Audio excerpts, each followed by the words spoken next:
इसलिए महाराज कबीर जी ने यह बता दिया कि भगवान की भक्ति में जाति पाति बाधक नहीं है। अपने वर्ण आश्रम की व्यवस्था का पालन करते हुए भक्ति की जा सकती है। ये संस्कार कबीर जी के जन्मजात हैं। इन संस्कारों को देख करके भई नभवानी देह तिलक रमानी करो। आकाशवाणी हुई कि तुम मस्तक पर तिलक धारण करो, गले में तुलसी धारण करो। बोले कैसे धारण करें, ये तो कोई संत गुरु देंगे। बोले करो गुरु रामानंद। श्री रामानंदाचार्य भगवान इस समय विराजमान है पंचगंगा घाट पर, उनके शिष्य बनिए। बोले हम म्लेच्छ हैं और वे म्लेच्छ का मुख कैसे देखेंगे। बोले हम उपाय बताते हैं। वे गंगा स्नान के लिए पंचगंगा घाट पर 3 बजे चलते हैं और उस समय तुम सीढ़ी पर लेट जाना, सहज उनका चरण पड़ेगा और उस समय उनके मुख से जो निकले उसी को महामंत्र मान करके तुम प्रेम से और उसी की साधना करना। तिलक धारण करो, तुलसी धारण करो। श्री कबीरदास जी महाराज 12 महाभागवतों में भक्तराज श्री प्रहलाद जी के अवतार माने गए हैं। भक्तराज श्री प्रहलाद ही कबीरदास जी के रूप में पधारे।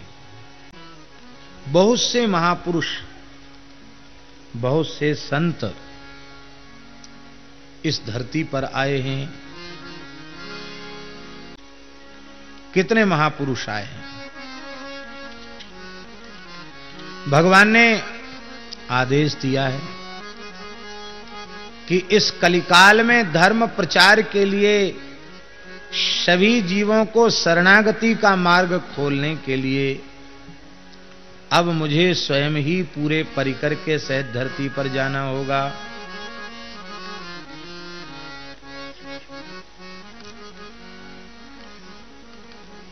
कौन कौन जाएगा धरती पर, बहुत ध्यान से सुने।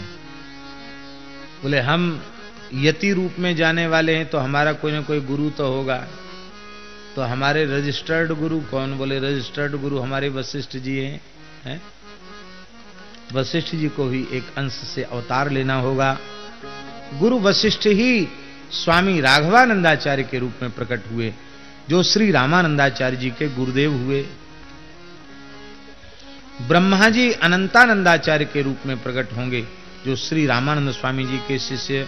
विप्र कुल में इनका जन्म होगा। प्रहलाद जी कबीर जी के रूप में प्रकट होंगे और यवन परिवार में पालन होगा। महाराज जी कबीर जी, प्रहलाद जी कबीर जी के रूप में प्रकट हुए हैं। ये किसी माता के गर्भ से नहीं उत्पन्न हुए प्रहलाद जी। क्यों? क्योंकि जब कबीर जी को धरती पर आने की बात हुई, प्रहलाद जी को धरती पर आने की बात हुई, तो इस सृष्टि में कोई ऐसी नारी ही नहीं समझ में आ रही थी जो प्रहलाद जी को अपने गर्भ में धारण करने के योग्य हो। एक बात। दूसरी बात यह थी कि प्रहलाद जी का स्मरण करने वाले जीव गर्भवास से मुक्त हो जाते हैं। त्वाम च माम च स्मरण कार्य कर्म बंधरि विमुच्यते। फिर प्रहलाद जी को गर्भ में जाना पड़े तो ये कैसे होगा। इसलिए ठाकुर जी ने कहा तुम अयोनिज बालक के रूप में प्रकट होगे। तो श्री रामानंदाचार्य भगवान का दर्शन करने एक ब्राह्मण देवता नित्य आते थे और स्वामी जी की सेवा पूजा में कमल के पुष्प, तुलसी और सुगंधित पुष्प लाकर के तुलसी दल, समी पत्र आदि अर्पित करते थे। एक दिन ब्राह्मण कुछ रुग्ण हुए। उन्होंने अपनी पुत्री को कहा बेटी जाओ ये पुष्प तुलसी लेकर के जाओ, स्वामी जी की पूजा में अर्पित करो। पुत्री पुष्प, तुलसी दल, कमल के फूल थे, तुलसी दल थे, उनको लेकर के पुत्री आई, स्वामी जी को अर्पित किए। और स्वामी जी ने एक दिन पूर्व जो तुलसी पुष्प लेकर के आए थे वो तुलसी पुष्प प्रसादी निर्माल्य तुलसी पुष्प उस विप्र कन्या के आंचल में डाल दिए।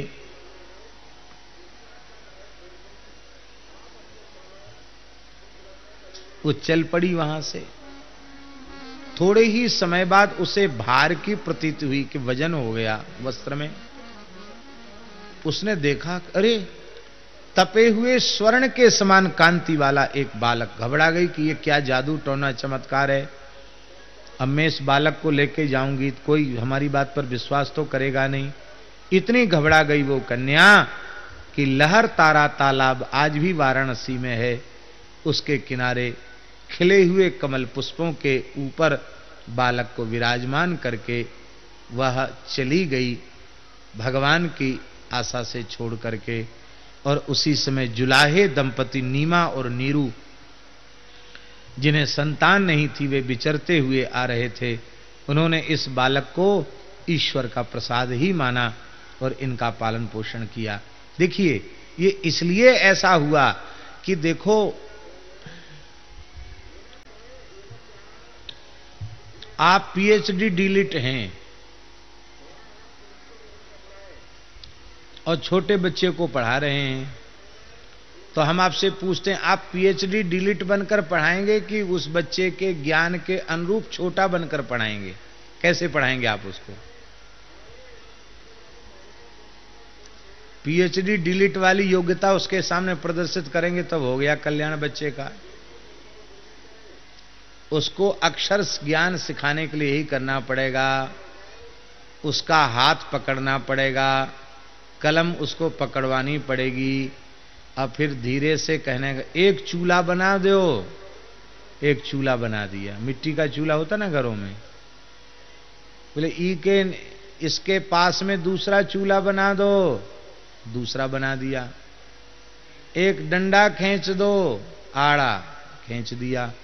एक खड़ा डंडा खींच दो, फिर खड़े के ऊपर फिर एक आड़ा खींच दो।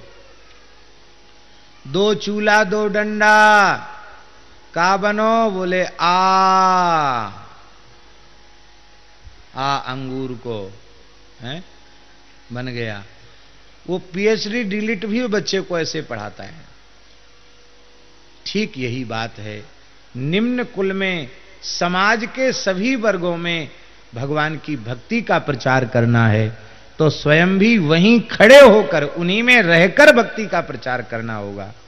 इसलिए जो बेचारे भक्ति से विमुख थे, संस्कार शून्य थे, उनमें भी भक्ति के संस्कार आवे, ये कार्य बहुत गुरुतर कार्य था और इसकी जिम्मेवारी श्री प्रहलाद जी ने प्राप्त की।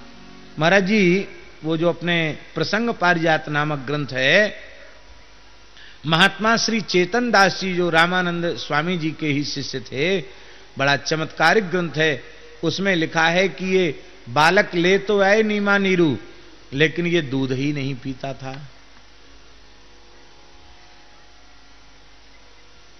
तब क्या करें? तब किसी ने कहा कि स्वामी रामानंदाचार्य जी के पास प्रार्थना पत्र भेजो। तो स्वामी जी ने अनंतानंदाचार्य जी को आदेश दिया। उस सुधामुची नाम की जड़ी, उसमें ग्रंथ में तो लिखा कि वो कबीर जी को दी गई, उससे बालक तत्काल पुष्ट हो गया, दिव्य हो गया। सुधामुची जड़ी कहते आज भी कबीर बूटी के नाम से वो प्रसिद्ध है, ऐसा ग्रंथ में लिखा हुआ है। और फिर अनंतानंदाचार्य जी ने आदेश दिया कि इस बालक को दिव्य औषधि देकर प्राण तो हमने बचा लिए, लेकिन अब ये और तुम्हारे घर का कुछ खाएगा पिएगा नहीं, इसके पोषण के लिए गैया पालो। हैं? उस समय जर्सी तो थी नहीं, इसलिए देसी गैया पालो ये न कहना पड़ा होगा। गैया माने गैया, सुंदर गैया पाली गई। और श्री कबीर जी में इतना दिव्य ज्ञान प्रकट हुआ, उसका कारण यही था कि बकरी का दूध पीकर वे पुष्ट नहीं हुए थे, वे गाय का दूध पीकर पुष्ट हुए थे। इसलिए कबीर जी में इतना दिव्य ज्ञान प्रकट हुआ। एक गाय पाली गई और इनका पोषण हुआ।